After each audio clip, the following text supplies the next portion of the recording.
This morning I was struck by, maybe I shouldn't say struck. This morning I was amused by the banality and the contradiction of people's behavior as in turn with regards to how they respond and react to information and their experiences. I don't have any other social platforms that I go onto except Twitter from time to time. And I'm sorry I never did a screenshot of it because the information was actually extremely poignant in terms of reflecting how people behave towards themselves and others. I would say that we're dealing with a morality conflict that's been developing over a period of a long, let's say, this last century that we've been in.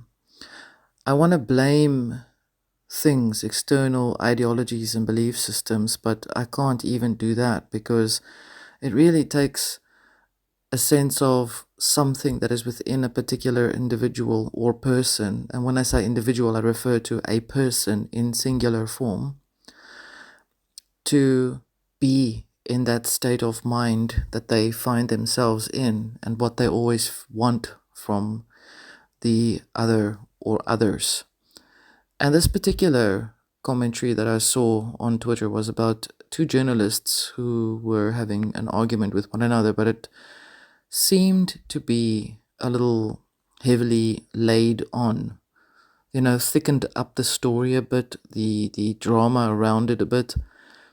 And journalist A had made a random comment on her Twitter page where this was just in my stream. I mean, in my thread. I didn't actually really look for it. Twitter tends to now these days post things for you. It says for you, so they think that that's what you want to learn and look at, which is, of course, another form of manipulation, but nonetheless. And I found that journalist A was making a statement saying, I am trying to post a voice note from journalist B, but journalist B said I'm not allowed to post it. Then comment comes afterwards and says, but why don't you just post it? When it came to you, it's yours. And journalist A posts back, no, I can't. She said I'm not allowed to, but I want to. And so it goes on and on and on. And if you look at the links of it, it's an ongoing drive to create a lawsuit against journalist B for defamation of character of journalist A.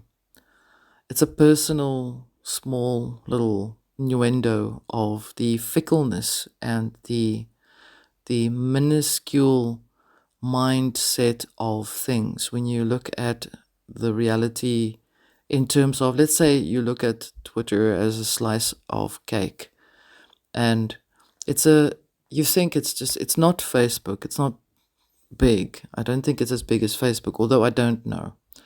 I also do not know if it's as big as Instagram either. I absolutely do not look for these numbers. It does nothing for me.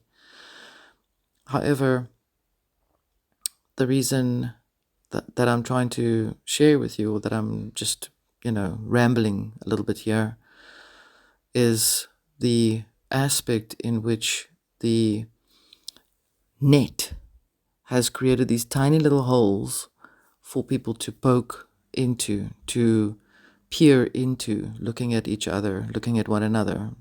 It creates the illusion that there are simply small little boundaries that are little circles big or little squares big. I think if you look at a picture of a building with lights on from afar, it's pretty much that looks like a little box with little lights in it. And the mindsets that are in those little boxes, and I first thought to myself, I doubt very strongly. I know that this is just 1% of, or less than 1% of a certain populace or generation or genre or structure in the social environment. but I did look to see, and within the next line underneath, there's this like innocuous, retarded comment that was made by Elon Musk, who's the devil's advocate mirror boy, because everything you see about him is absolutely opposite of what he is and what he represents. He is the epitome of the Hegelian two-faced god Janus, I think. And because you never see the other side of his face, or maybe he's the moon god, because you always see the one white light side of the moon, and you never see the shadow or the dark side of the moon. I think maybe he's the moon god.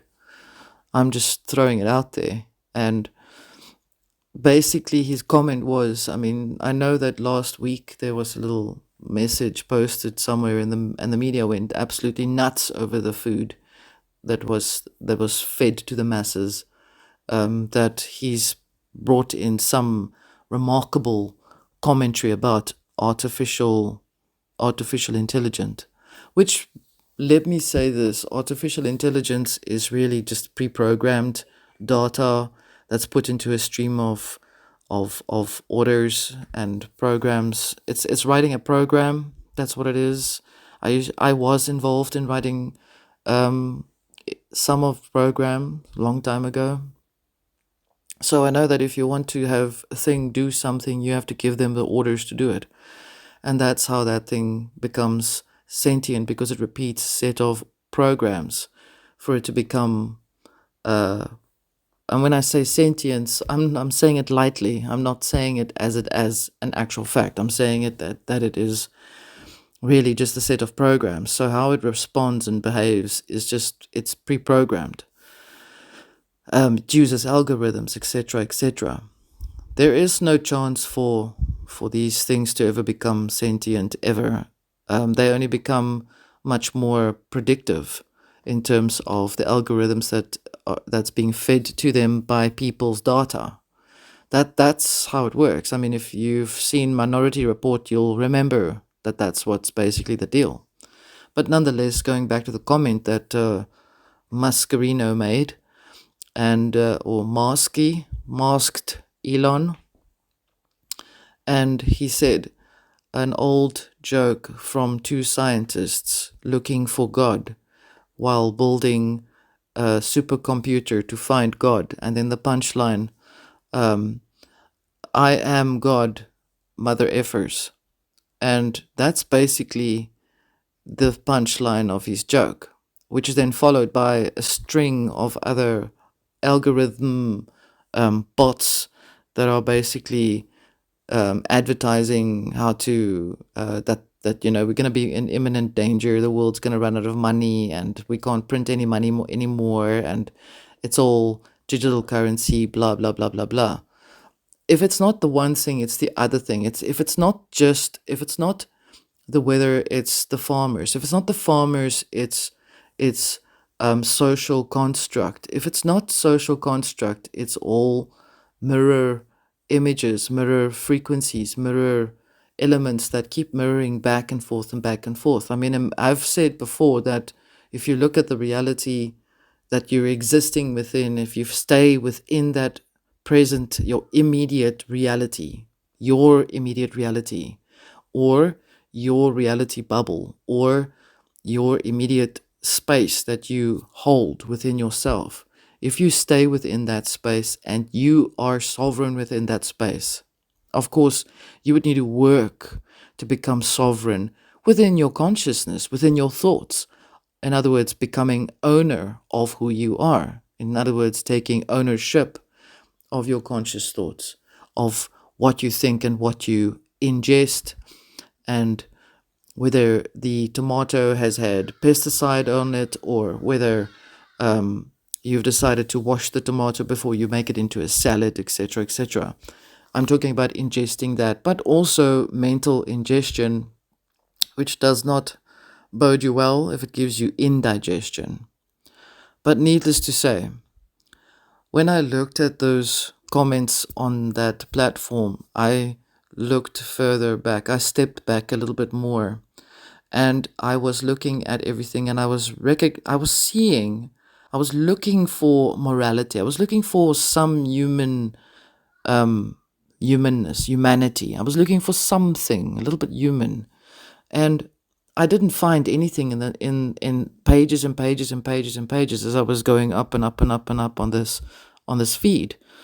Even to the point where I was actually thinking, like, my gosh, is it really that little that's being recognized of the self? I mean, I know I've got a few very amazing people that I'm following, and they follow me on there, and we discussing deep philosophical thinking and explore the depths of humanity, etc., on a spiritual and an esoteric level.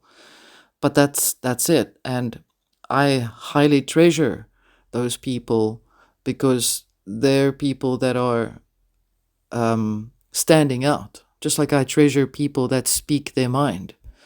I find that as absolutely refreshing and wondrous because I think that is what is needed to overthrow this machine, this mechanism that is building into the minds and mining people's minds on a bigger level.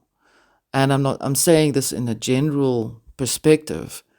Then my thoughts went to finding a few gems, people that are actually speaking things that are absolutely the rawness of human perspective, and as opposed to some very heavy, plastered, glossed over lacquer of fake new age information.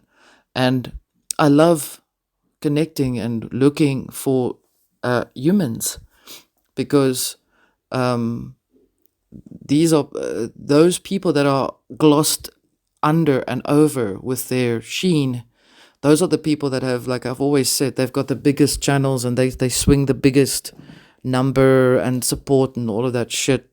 I've moved on from that like ages ago. I'm not worried about it. I'm not affected by it. I've always said I'm always focused on what we've got on our channel and who we are. I know you. I know all of you on my channel. And that is what's wonderful. That is what I love about connecting with the many of you that connect with me as well.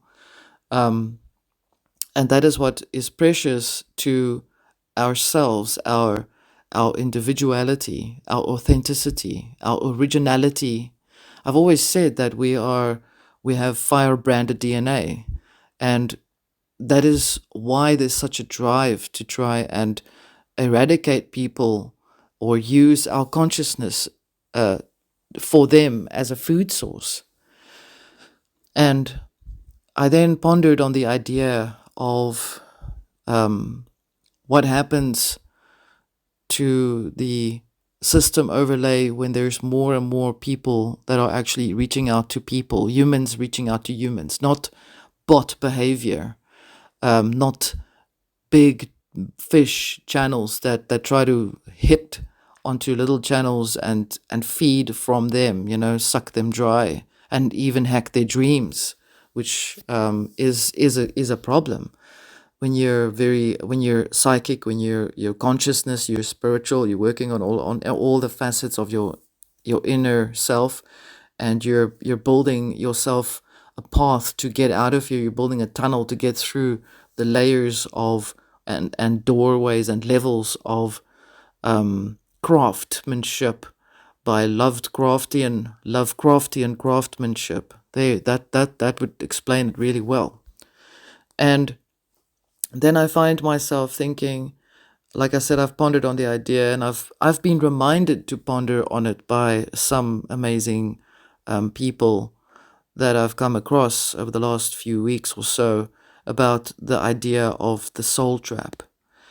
And from a personal perspective and from what I've experienced in my life, and I can only speak from myself, from my own experience, I can say that I've found that people are like other people's soul traps. And that is because they want you to key into what they want.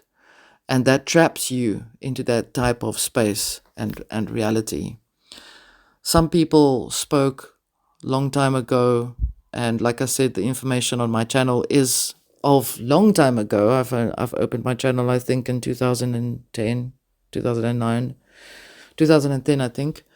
And I've had the information even then. This is why the information that's come up now is just like I said to you, like I always say, a reminder to be mindful that we're still busy with the same frequency war. Nothing is different except the people that we come across and that we interact with that may become trappings to our consciousness.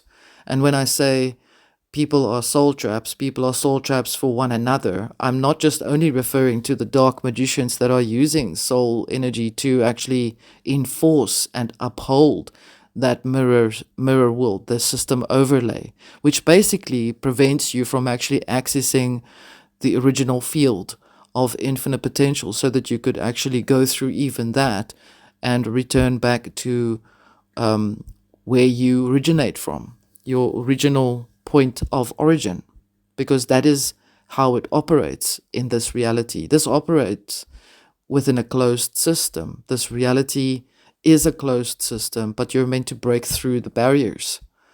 And that's what I'm busy doing. I'm consciously busy doing that every day. I'm working very hard to break the path open so that we could actually basically sear through or tunnel through everything. And the details I'm not going to share here because they are also looking at us for food, so they'll never know. So they may spin on the words that we use on our channels. They may even come to our channels and lay fat, ugly, rotten, demonic eggs. But that's all they can do.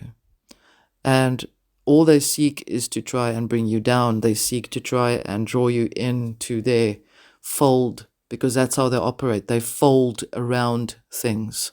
They fold around people. They become overlays themselves. I'm speaking about people that are unconscious about soul energy. I'm speaking about people that are unconsciously deliberate with their actions, their choices. I'm not talking about innocent people who are completely oblivious to their own actions, but I'm speaking about people who are deliberate in their actions. And these people are deliberately wanting one thing, a means to an end. That's normally how they operate. Their MO is that way. And I wanted to say thank you also for the people that have been following my channel and following the work, and that we've been able to build and work alongside one another towards where we're going, where we need to go. Where are we going? We are going into our individual journeys with enough tools and by our side and within our consciousness, so that if we do pass on one day, and when we do pass on one day, that we don't get zapped back and thrown back into the realm dynamics by some sort of archetype or egregore or thing that believes that it's God over you, a false God that was put together by narratives of major sacrifices and rituals.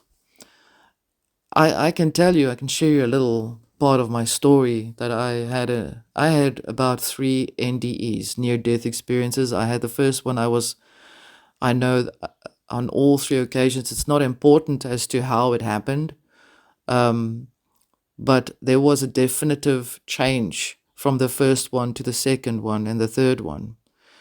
It's almost like I had to go through it 3 times in my existence, in my life. The first one, I was very ill, and I'll leave it there. And I had passed on. I felt myself leave my body. And I entered into a place, which I think that's why I've been trying to tell you about this mirror world, because that's what I saw when I was there. And I was surrounded by this red, dull, grey, glassy sea reality, and there was this big ball that looked like a metal ball with dimples in it that looked like a there were souls in it or lights in it, and it was talking to me, but it spoke to me with everyone else's voices in it, and it was saying to me, I need to come back, go back, and I'm not done with my work, and blah blah blah blah, and the usual twang. But I was concerned by what it looked like to me, why it was so dull and grey and glassy, like metallic reality, like a metallic realm.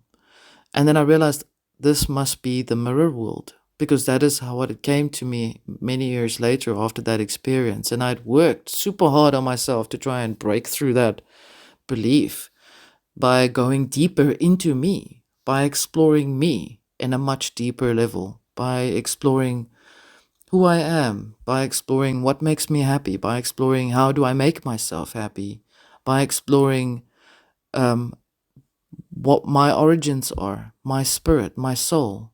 What am I able to do? What am I capable of doing? I am infinite consciousness. That's where I came to. That's where I started to work on within that aspect within myself.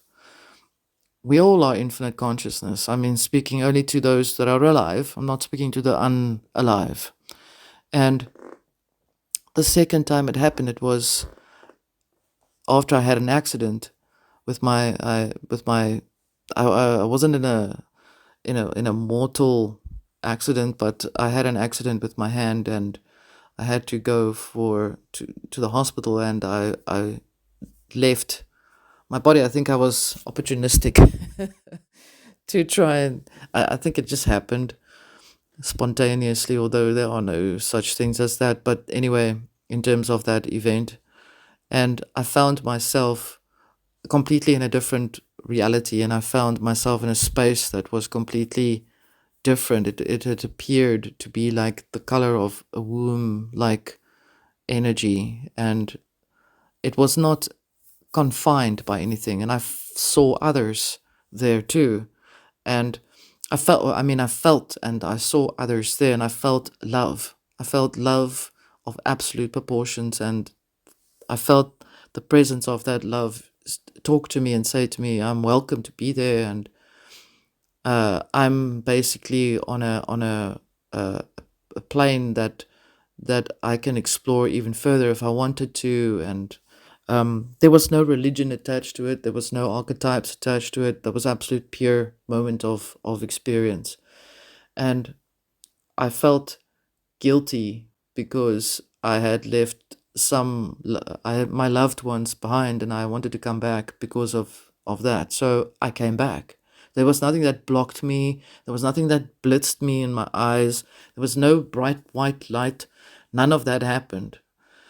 I do know this though, that when I experienced the third experience, that I basically found myself back there again, and I came back again. So there was that, and that was much shorter period. But during the first NDE and the second one, I had learned to go deep within myself. I didn't do any yoga stuff. I didn't do any